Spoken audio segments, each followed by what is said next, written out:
तो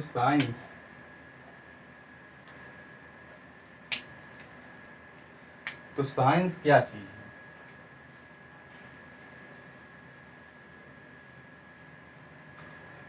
साइंस क्या चीज है, इसकी उत्पत्ति कहाँ से हुई? तो देखिए, साइंस जो है एक लैटिन भाषा साइंटिया था, साइंटिया लैटिन भाषा में था, साइंटिया। ये लैटिन भाषा का एक शब्द है जिसका मतलब होता है ज्ञान, मतलब टू नो, या फिर जानना, मतलब नॉलेडर। तो इस प्रकार से इसका मतलब ज्ञान और जानना होता है। तो फिर इसी से साइंस की उत्पत्ति हुई, मतलब विज्ञान की। और विज्ञान का मतलब क्या होता है? विज्ञान मतलब विशेष ज्ञान, ऐसा ज्ञान जो विशिष्ट हो। विशिष्ट मतलब उसमें कोई तर्क हो, उसमें कोई एक सैद्धांतिक विचार हो, ऐसे जिसमें सैद्धांतिक विचार हो, उसमें क्रमबद्धता हो और उसका एक व्यवस्थित स्वरूप हो, ऐसे इसी को हम विज्ञान कहते हैं। तो विज्ञान, ये तो विज्ञान के बारे में हो गया। अब हम जानते हैं भौतिकी क्या होती है। भौतिकी की शुरुआत करते हैं। भौतिकी,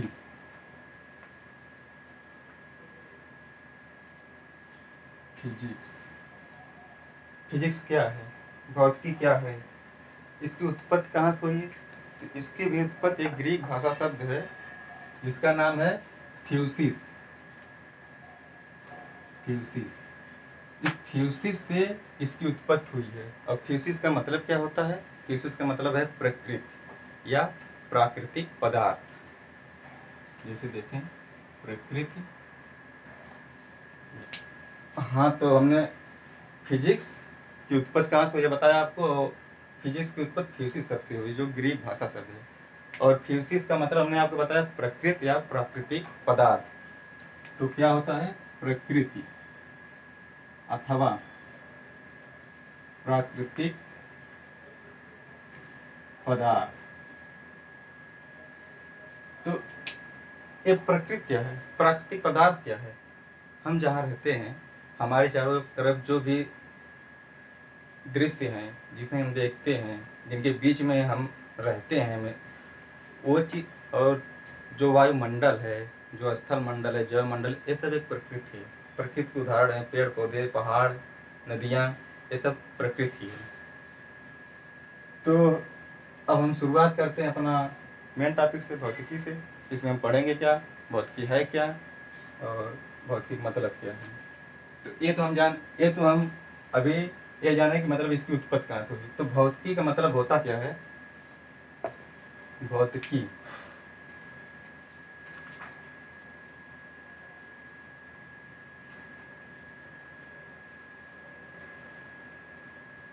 भौतिकी इसका मतलब होता है द्रव्य और ऊर्जा का अंतर संबंध या सम्मिश्रण। मतलब इन दोनों द्रव्य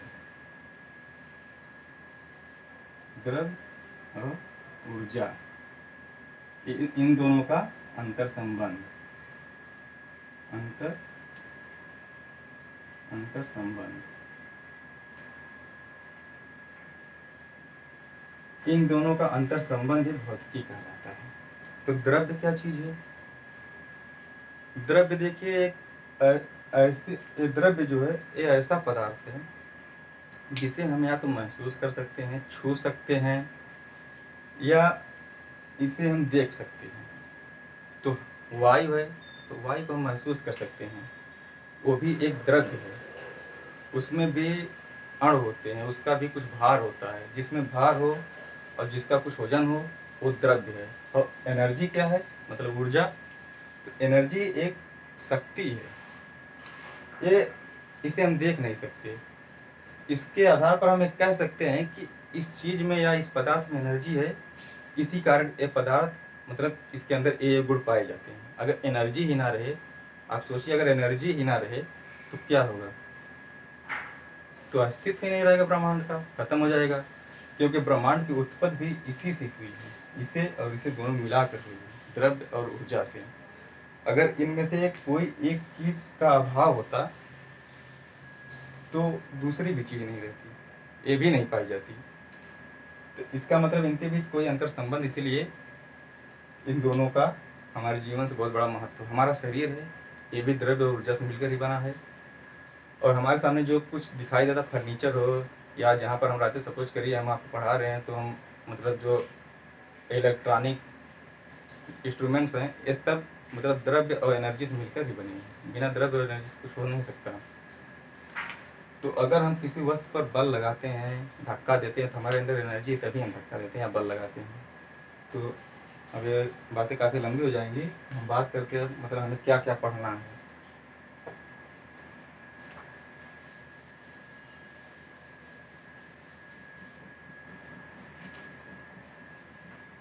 देखिए, हमें परीक्षाओं में जो जो पूछा जाता है, जहाँ जहाँ से क्वेश्चन आते हैं, उस आधार पर हम कुछ चैप्टर है उसे आपके सामने रखते हैं। उसके बाद भी जो कुछ बचेगा क्वेश्चन पेपर हल करवाते वक्त, उसे भी हम लोग पढ़ लेंगे। तो भौतिकी जो है, फिजिक्स, इसको हम दो भागों में बांट कर पढ़ेंगे, मतलब classification of physics. Classification of physics, मतलब भौतिकी का वर्गीकरण। तो इसे हम दो भागों में बांट कर पढ़ेंगे।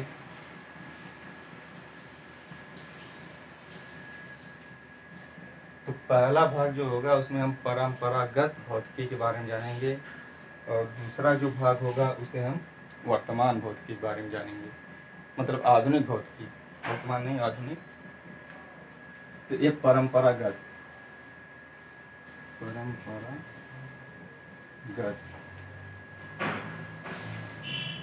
और एक क्या है, परंपरागत भौतिकी, इसका मतलब है क्लासिकल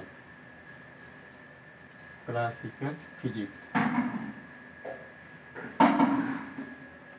और दूसरा आधुनिक भौतिकी।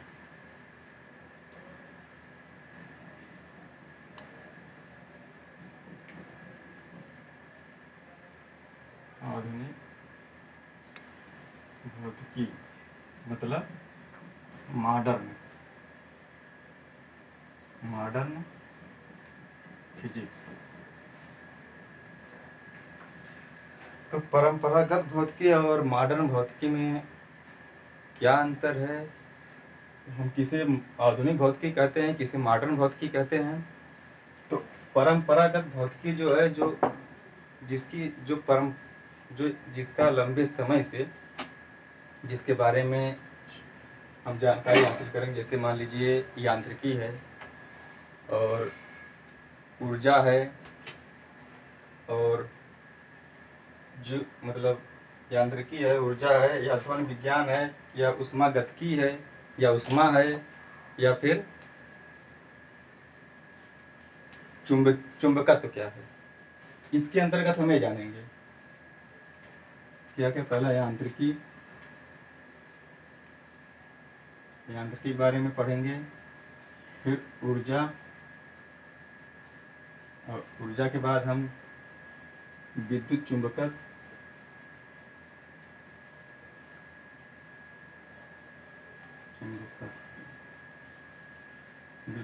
के बारे में, बाद हम ध्वनि विज्ञान या ध्वनि के बारे में,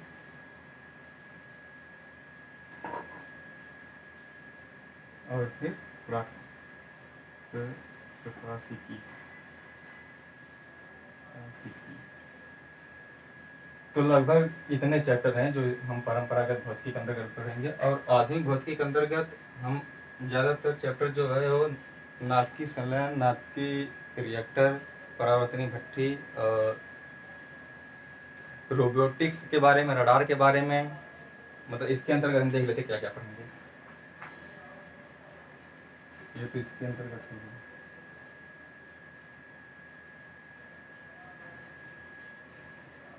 इसके अंतर्गत हम पढ़ेंगे परमाणु के बारे में। मतलब परमाणु भौतिकी, परमाणु क्या होता है, ये क्या क्या होता है, और परमाणु से रिलेटेड हम परमाणु से कुछ परमाणु भौतिकी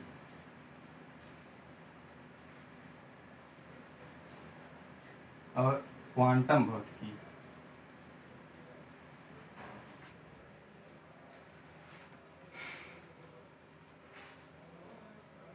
और हम पढ़ेंगे क्वांटम भौतिकी का ब्रह्मांड,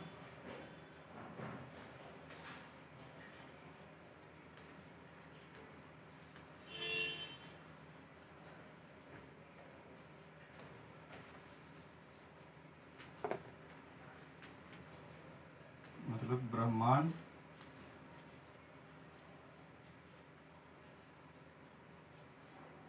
ब्रह्मांड विज्ञान एवं अन्वेषण, नहीं ब्रह्मांड विज्ञान।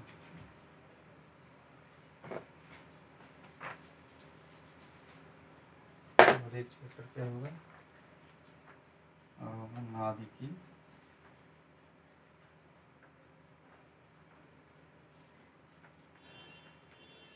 भौतिकी। लगभग इतने चैप्टर हैं आधुनिक भौतिकी में, परमाणु भौतिकी, क्वांटम भौतिकी, ब्रह्मांड विज्ञान और नाभिकी भौतिकी। और नाभिकी, क्वांटम, ब्रह्मांड, हाँ ठीक है। तो यांत्रिकी के अंतर्गत हम क्या क्या पढ़ेंगे, देखिए यांत्रिकी के अंतर्गत हम गति के बारे में पढ़ेंगे, इसके अंतर्गत हम गति के बारे में पढ़ेंगे, गति क्या होती है और गति के नियम क्या है, न्यूटन ने दिया था। और इसमें विशेष रूप से गति से रिलेटेड ही रहेगा जो भी रहेगा। और ऊर्जा में हम क्या पढ़ेंगे, ऊर्जा क्या होती है, ऊर्जा का हमारे जीवन में प्रयोग क्या है, ऊर्जा का सिद्धांत किसने दिया, इसका विकास कैसे हुआ, इसके बारे में पढ़ेंगे। विद्युत चुंबकत्व मतलब चुंबक क्या होता है, चुंबक का कार्य क्या है, चुंबक का क्षेत्र क्या होता है, और हमारे जीवन में चुंबकत्व क्या होता है, विद्युत और विद्युत चुंबकी, लगभग इतना ही होगा और कुछ होगा। ध्वनि विज्ञान, ध्वनि विज्ञान के बारे में, ध्वनि क्या है और ध्वनि का संचरण कैसे होता है, ध्वनि का किन किन माध्यमों में कैसे कैसे संचरण होता है, अगर निर्वात रहे तो ध्वनि क्या वहाँ पाई जाएगी, इसके बारे में हम जानेंगे। और प्रकाशिकी में इसके नाम से आप परिचित होंगे, प्रकाश से रिलेटेड होगा, मतलब प्रकाश होता क्या है, प्रकाश के नियम क्या हैं, प्रकाश का परावर्तन क्या है, अपवर्तन क्या है।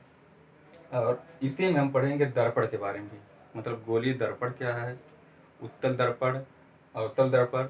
और लगभग इसी में हम लेंस को भी कवर करेंगे कि मतलब लेंस क्या होता है, लेंस कितने प्रकार का होता है, लेंस का प्रयोग क्या है। और हम आधुनिक भौतिकी के अंतर्गत अब देखेंगे परमाणु भौतिकी, मतलब परमाणु क्या है। देख रहे हैं आधुनिक समय में परमाणु हथियार बनाए जा रहे हैं, परमाणु बम बनाए जा रहे हैं, तो उसके बारे में हम अध्ययन करेंगे परमाणु भौतिकी के बारे में। अब क्वांटम भौतिकी क्या है, क्वांटम भौतिकी के अंतर्गत हम न्यूट्रॉन, इलेक्ट्रॉन, प्रोटॉन और नाभिकी की प्रकृति क्या है, उनके गुण क्या है, इसके बारे में अध्ययन करेंगे। और ब्रह्मांड विज्ञान के अंतर्गत हम पढ़ेंगे कि ब्रह्मांड की उत्पत्ति कैसे हुई, ब्रह्मांड में जो पिंड हैं उनकी गति क्या है, उनके बीच संबंध क्या है, ये सब बातें हम ब्रह्मांड विज्ञान के अंतर्गत जानेंगे। नई नई खोजें जो हो रही हैं उनके बारे में जानेंगे। और नाभिकी भौतिकी के अंतर्गत हम नाभिक का संलयन, नाभिक का विखंडन और नाभिकीय ऊर्जा के बारे में जानेंगे और रिएक्टर के बारे में जानेंगे।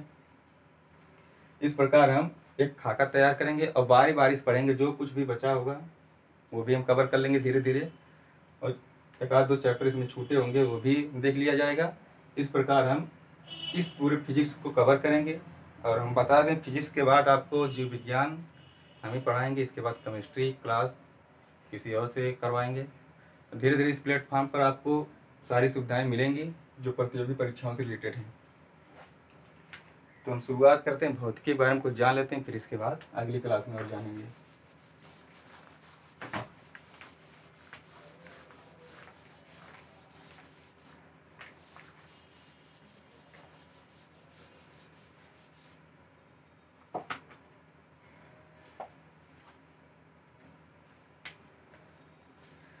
तो सबसे पहले हमें ये जानना होगा कि शुरुआत कहाँ से करें।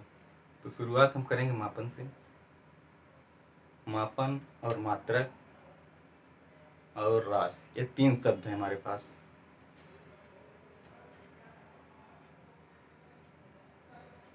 मापन,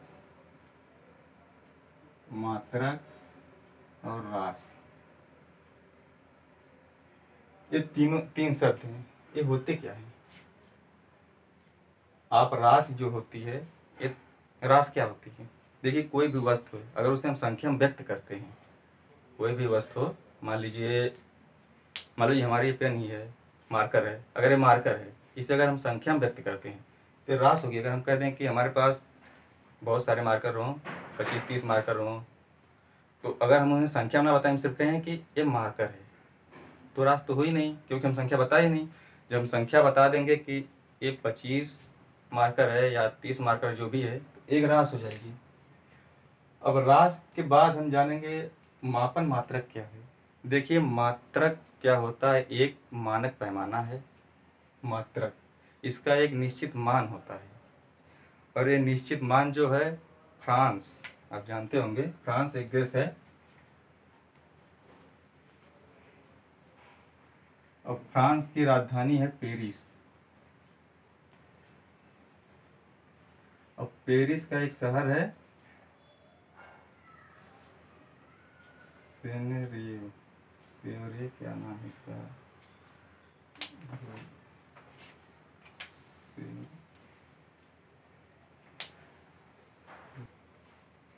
सेवरेस। ये सेवरेस एक स्थान है पेरिस में।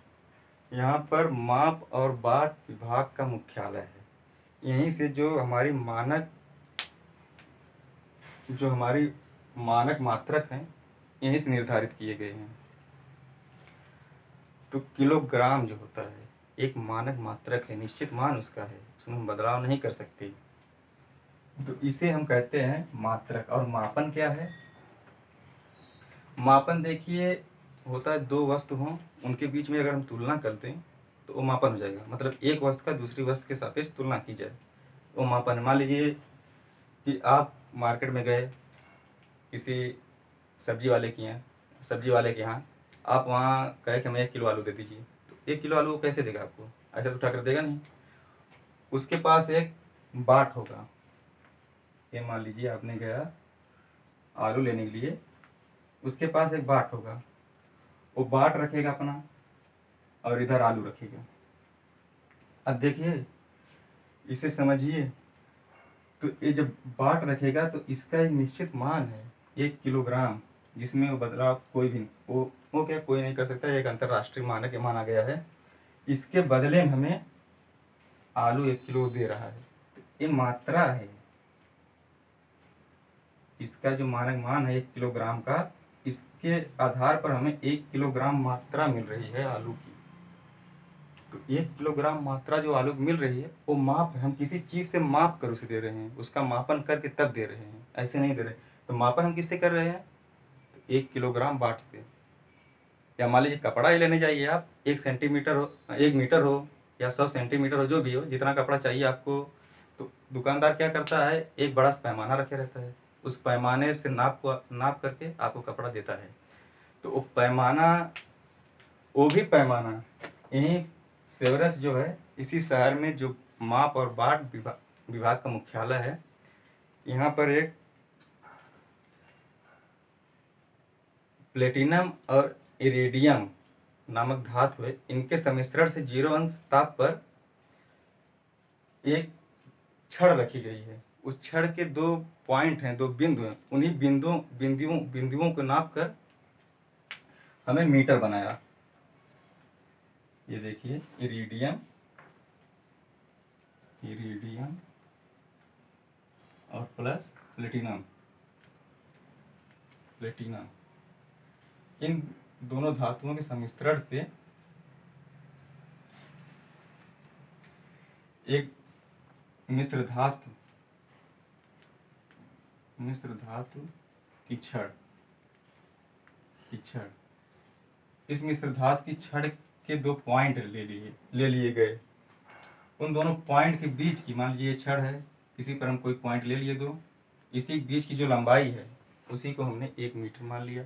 उसी के आधार पर हम और गणनाएं करते हैं, किलोमीटर में, मीटर में, सेंटीमीटर में। और देखिए सेंटीमीटर, मीटर, आपने कभी ये सोचा है कि क्यों 100 सेंटीमीटर होता, बदलता नहीं है? वही चीज़ है, वो मानक है, वो निश्चित मान है, उसमें हम बदलाव नहीं कर सकते। इसीलिए 100 सेंटीमीटर, 2 मीटर या 1000 मीटर ऐसे होता है। तो 100 सेंटीमीटर, 100 मीटर एक मानक है। जितना आप यहाँ पर 100 सेंटीमीटर बोलेंगे उतना अन्य देशों में भी बोला जाएगा।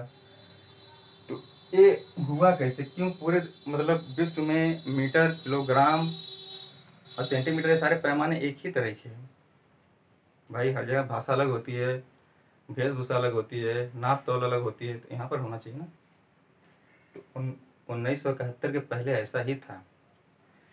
1971 के पहले जब हम व्यापार करते थे अन्य देशों के साथ, तो हमारे यहाँ पैमाना कुछ और था, वहाँ का पैमाना कुछ अलग था, तो व्यापार करने में बड़ी दिक्कतें होती थी। फिर 1971 में एक सम्मेलन बुलाया गया इसी शहर में, फ्रांस के पेरिस सेवरेस में, और इसी शहर में बुलाया गया। उसमें लगभग दुनिया के सभी देशों ने अपना भाग लिया, और उस पर एक मानक बनाया गया कि देखिए एक ऐसा मानक बनाया जाए कि उसी मानक के आधार पर विश्व में व्यापार किया जा सके, जिससे आसानी रहे। देखिए जो जो पैमाना था, वो पैमाना कई भागों में बटा हुआ था।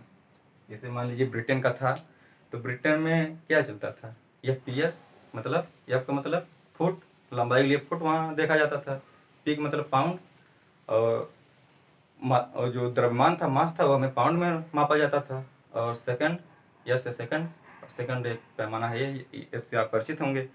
इसी प्रकार फ्रांस में CGS प्रणाली थी। C का मतलब सेंटीमीटर, G का मतलब ग्राम, और S का मतलब सेकंड। और फिर बाद में अमेरिकन प्रणाली जिसे कही जाती है, उसे EMKS प्रणाली। EM का मतलब होता है मीटर, K का मतलब होता है किलोग्राम, और S का मतलब होता है सेकंड। तो कौन कौन सी प्रणालियाँ, ये भी देख लीजिए आप।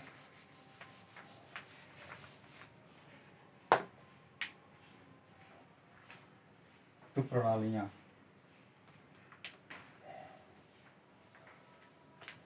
या यूनिट्स, तो प्रणालियाँ कौन कौन सी हैं? हमने एक बताया आपको FPS, एक हमने बताया CGS, और एक हमने बताया MKS। तो इसे हमने बताया ब्रिटिश प्रणाली है, ब्रिटिश प्रणाली। इसे हमने बताया फ्रांसीसी प्रणाली है, फ्रांसीसी प्रणाली। और इसे हमने बताया अमेरिकन प्रणाली, अमेरिकन प्रणाली।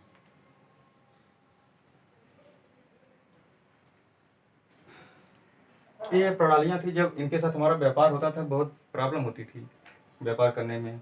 पता चला कि MKS प्रणाली में माप कर कोई वस्तु गई और वहाँ पर CGS प्रणाली है, प्रॉब्लम हो जाती थी।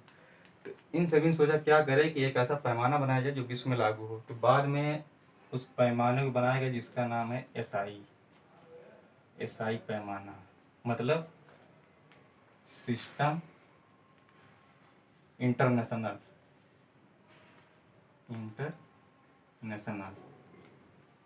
और इनका क्या मतलब है, अब इसमें देखिए, F का मतलब हो गया, ऐसे जानिए, मतलब है मतलब फुट, लेंथ हो गया, और मास मतलब द्रव्यमान, लेंथ का मतलब लंबाई, और टाइम मतलब समय। ये कैसे कैसे मापे जाते हैं? अब FPS प्रणाली में क्या होता है, लेंथ को जो है फुट में मापा गया, फुट, और P का पाउंड एक ब्रिटिश प्रणाली है, वहाँ पर लंबाई को फुट में मापा जाता था, और मास को पाउंड में, और समय को सेकंड में। और सीजीएस प्रणाली या फ्रांसीसी प्रणाली है। यहाँ पर देखिए सीजीएस प्रणाली में लंबाई को जो है वो सेंटीमीटर में मापा जाता था, और मास जो है उसे ग्राम में।